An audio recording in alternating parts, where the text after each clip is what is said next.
Hello, kids. This is Paul, and just want to teach you a story about Jesus, how he died for our sins and rose again, and allowed us through his love to become his children and spend eternity with all his children, your family, and it's just going to be wonderful. So to begin the story, the sun stopped shining, the crucifixion. "So you're the king, are you?" the Roman soldiers jeered. "Then you'll need a crown and a robe."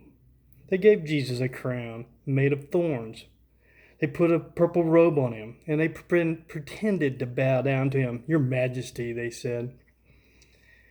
Then they whipped him, and they spat on him. They didn't understand that he was the Prince of Life, the King of heaven and earth, who had come to rescue them.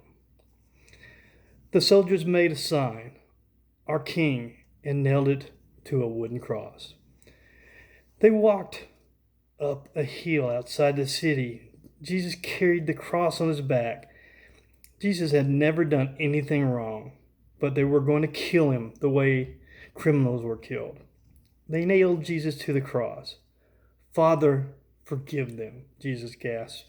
"They don't understand what they are doing." "You said you were going to come to rescue us," the people shouted. "But you can't even rescue yourself."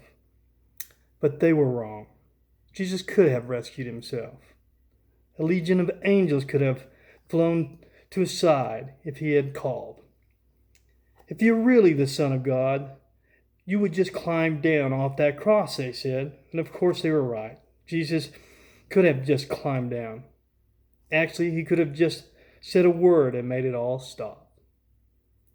Like when he healed that little girl, and he stilled the storm, and he fed 5,000 people. But Jesus stayed.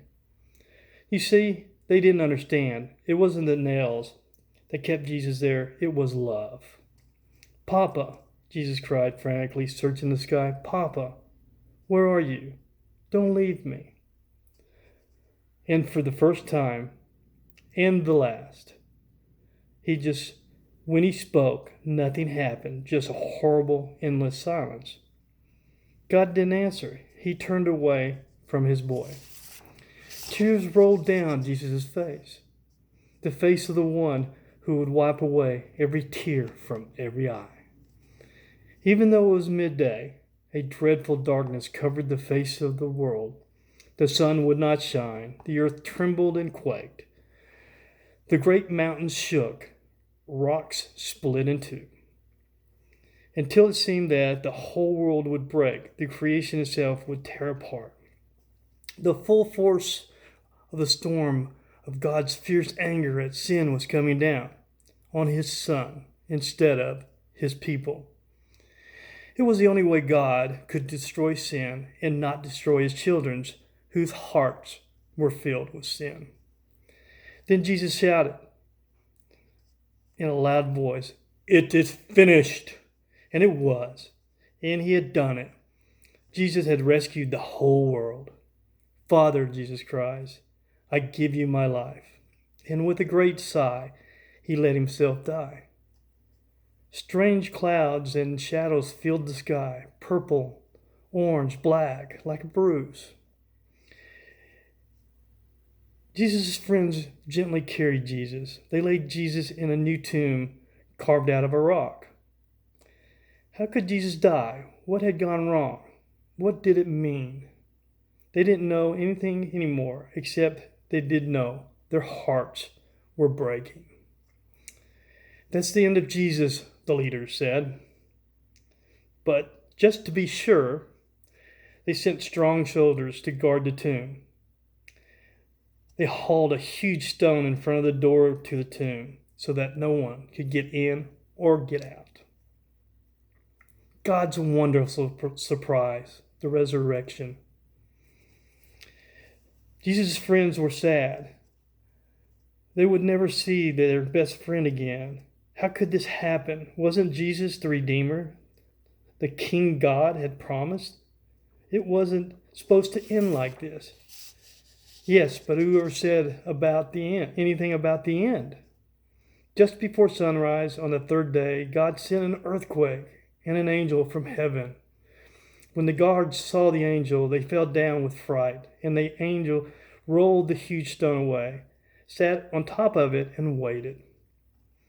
At the first glimmer of dawn, Mary Magdalene and the other women headed to the tomb to wash Jesus' body. The early morning sun slanted through the ancient olive trees, drops of dew glittering on leaves and grasses, little tears everywhere. The friends walked quietly along the hilly path, through the olive groves until they reached the tomb, and immediately noticed something odd. It was wide open. They peered through the opening into the dark tomb, but wait, Jesus' body was gone.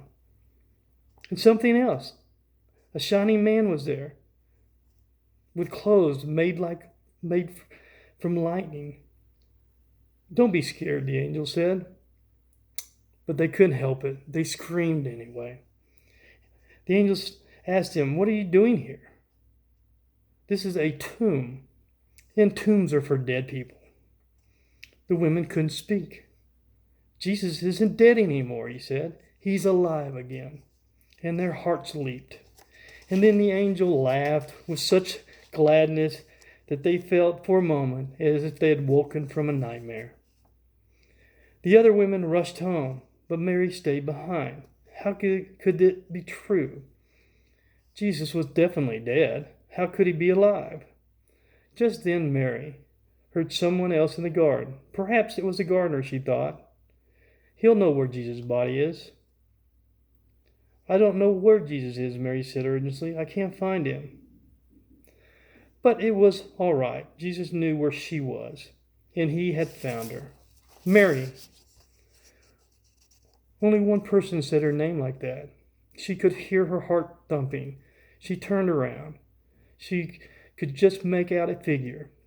She shaded her eyes to see and thought she was dreaming, but she wasn't dreaming. She was seeing. "Jesus!" Mary fell to the ground. Sudden tears filled her eyes, and great sobs shook her whole body, and all she wanted in that moment was to cling to Jesus and never let him go. "You'll be able to hold me later, Mary," Jesus said gently, "and always be close to me, but now go and tell the others that I'm alive." Mary ran and ran, all the way to the city. She had never run so fast or so far in all her life. She felt that she could run forever. She didn't even feel like her feet touched the ground. The sun seemed to be dancing and gleaming and bounding across the sky, racing with her and shining brighter than she could ever remember in the clear, fresh air. It seemed to her that morning as she ran, almost as if the whole world had been made anew. Almost as if the whole world was singing for joy. The trees, tiny sounds in the grass, the birds, her heart. Was God really making everything sad come untrue? Was he making even death come untrue? She couldn't wait to tell Jesus' friends. "They won't believe it," she laughed. She was right, of course. So kids, this is the story of Easter, the story of Jesus' love and how much he loves us and loves you. And I just want to tell you that I miss you. One of the most fun things I do all week is to come teach you about Jesus and spend time with you and play and learn and just understand the glory of God. And I really look forward that we'll get through this and we will become stronger and we will be a much stronger people from this adversity. And I just want you to know I love you guys and I look so much forward to seeing you on a Sunday coming soon. I'll see you later and have a very, very happy Easter.